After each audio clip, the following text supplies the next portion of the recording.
Hi, my name is Chad Witsa, and this is my presentation on human trafficking.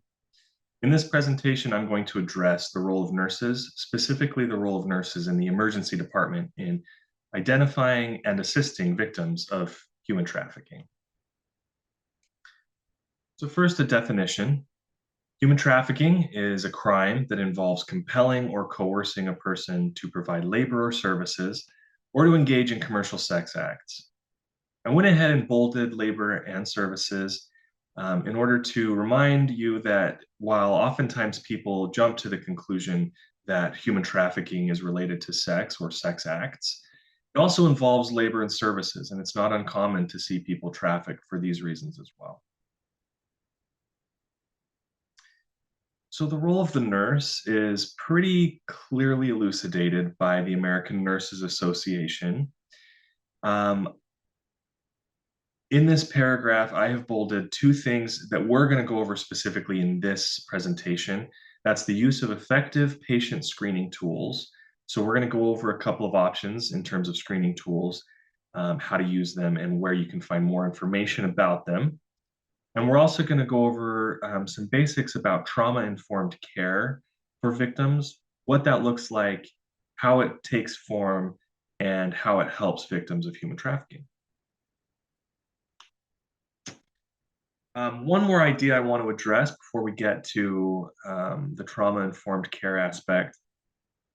It's important for nurses to advocate for these victims because it can lead to quality improvement in the healthcare system. Specifically, it leads to the development, the creation, the refinement, the use of screening tools.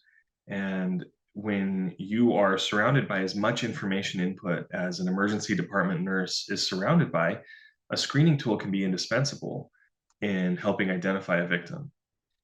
And the advocacy that we give to the victims is one of the ways that we can develop those protocols or those screening tools. And then, of course, protocols within a hospital system, within a state, within federal. All of those can lead to quality improvement in how we deliver healthcare to victims of human trafficking. So within the emergency department, the nurse plays a unique role because they're at the front lines of healthcare. Oftentimes, when victims of human trafficking encounter the healthcare system, they do so through the emergency department as they seek emergency medical care. And unless they're admitted into the hospital, that often is the entire extent of their interaction with the healthcare team, which means that not only is an emergency department nurse often the first healthcare provider that a victim of human trafficking may encounter, sometimes the emergency department nurse is the only provider that a victim encounters, which means that it's that much more important for an emergency department nurse to be familiar with the screening tools and to be able to identify potential human trafficking victims because that might be the only chance that victim has of receiving help. So within the emergency department, there is a way that we can provide care that is custom tailored to victims of human trafficking. And that is this concept of trauma-informed care. Now, human trafficking victims are not the only individuals we encounter who require trauma-informed care. Obviously, anyone who's experienced a trauma can benefit from this form of healthcare. Specifically with human trafficking victims, like we said before, it's important for us to advocate for social justice for these patients because sometimes emergency department nurses are the only opportunity for social justice to be given to victims of human trafficking. And if there is no one else in a position to help, well, it's a deep responsibility for emergency room nurses to be the one who helps.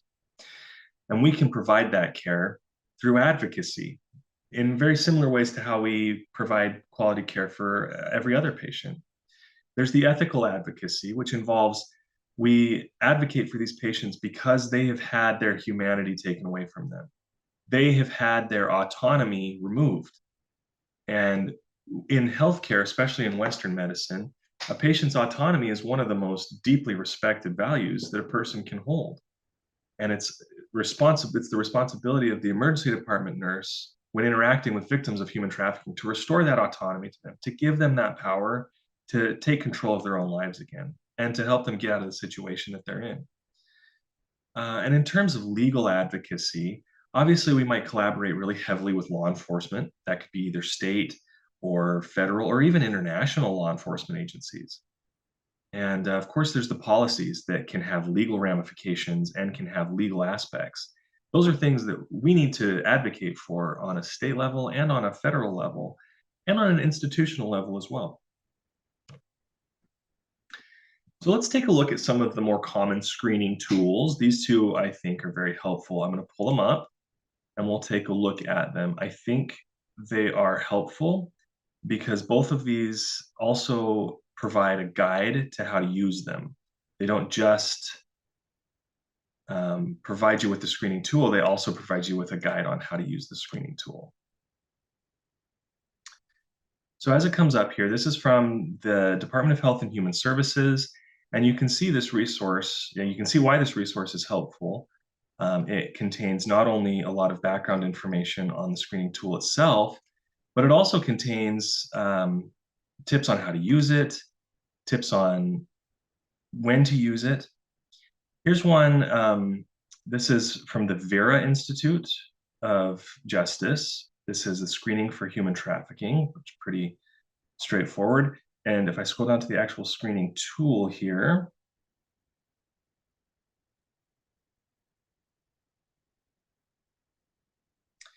you can see it offers it's the background. So this is when you start interviewing the actual patient. You can see here that it offers advice on how to begin asking questions. It also offers advice on how to ask questions that might be sensitive. For example, if they're may not have legal immigration status and they might not be very open to talking to authoritative figures.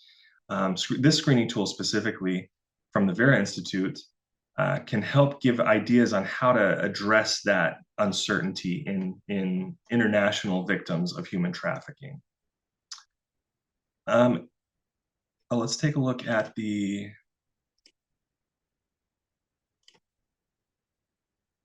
So this is the one from the Department of Health and Human Services. This gives you so much information. And the actual screening tool, I believe, is right here. So you can see this one has a little more, it goes a little more in depth into the questions you might ask. And then it gives you a little section as well to take notes if there's something specific you want to remember. But you can see these questions elucidate some specifics about the situation that an individual might be experiencing in terms of human trafficking. And again, I think the most important part of these screening tools that I provided are the fact that they also offer a guide on how to use them. So that's great. And I've provided a link to both of these as well as additional resources that might be helpful at the end of my presentation. And of course, the most important protocol or screening tool is the one that your policies ask you to use. And as long as you have a policy in place to identify victims of human trafficking and screen them and help them, go with those protocols. And if they don't exist, I highly encourage you to start the process of getting those protocols put in place at your local institution.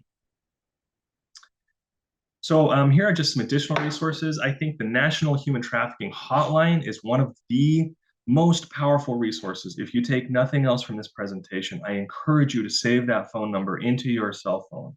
Make a note of it, and if possible, print it on little cards at your emergency department that you can hand out to patients. This phone number is available 24/7 in English and in Spanish. There's a text message option as well, and there's an option for anyone who's hard of hearing.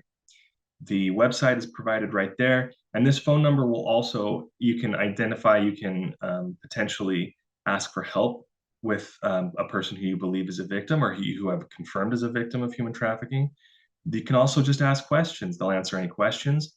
And if you're not sure, they can help you screen a patient. You can ask them questions about a patient, and they'll help you determine if it's worth reporting. I also have a source here from the United Nations Office on Drugs and Crime, and the Blue Campaign from the Department of Homeland Security, which is their goal is to eradicate human trafficking. Good resources all around. And then here's the references for the screening tools I used, and also for some of the quotes.